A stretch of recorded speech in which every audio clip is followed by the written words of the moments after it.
Ayan na yung mga bibi ko.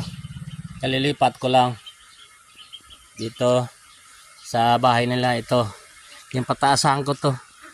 Ayan, pinataasan ko yan kasi tumutulo.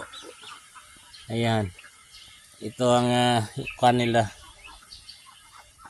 para hindi mapasukan ng malalaki. Inarangan ko muna kasi baka saktan ng mga yan ng mga bibi ko. Yan, baka hindi makita kasi against the light. Ayan. Hindi ko sila mabitawan pa sa mga farm kasi may mga palay pa. Yan, nasarap ng kain nila, oh. Alright guys, kumusta kayo lahat dyan sa mga OFW? Huwag kayong magkakalimot mag-subscribe.